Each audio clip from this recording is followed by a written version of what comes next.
আসসালামু আলাইকুম। আমি এখন চলে আসছি কাউরাজ, দামলোট, থানা হচ্ছে শ্রীপুর, গাজীপুর ডিস্ট্রিক্ট।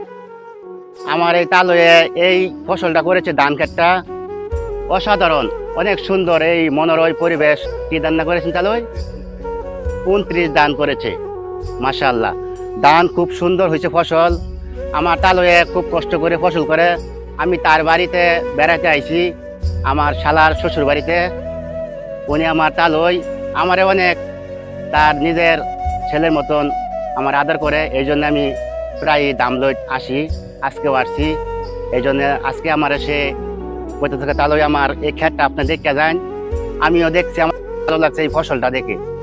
আমরাও নিজে ফসল করেছি, আমার এই তালয়ে সবসময় ফসল করে। আমার এই তালয়ের জন্য সবাই দোয়া করবেন।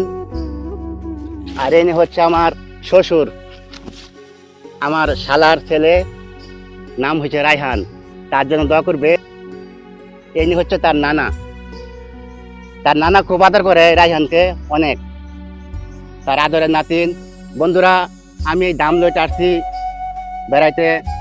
বেড়ানি অনেক ভালো, আমার কাছে অনেক ভালো লাগে, সময় লাগে, বেড়াইতে পারি না, এই জন্য আজকে আসছি। বন্ধুরা, যারা ফসল করে অনেক কষ্ট করে শ্রম দিয়া, এবং কৃষক ভাই যারা যারা আছে তাদের জন্য দোয়া করবেন। এমন সুন্দর সুন্দর ফসল যে তৈরি করতে পারে, দেখেন অসাধারণ। এমন ফসল যে সবাই করতে পারে, সেই দোয়াটাই সবাই করবেন। এই ফসল যদি তারা না করে, আমরা কখনো খেতে পারবো না। বন্ধুরা, এই ভিডিও আপনাদের কাছে কেমন লাগে, যে জায়গাতে দেখবেন সবাই শেয়ার করবেন, কমেন্ট করবেন। দামলইট, কাউরাজ, গাজীপুর ডিস্ট্রিক্ট, সবাই ভালো থাকবেন। ধন্যবাদ।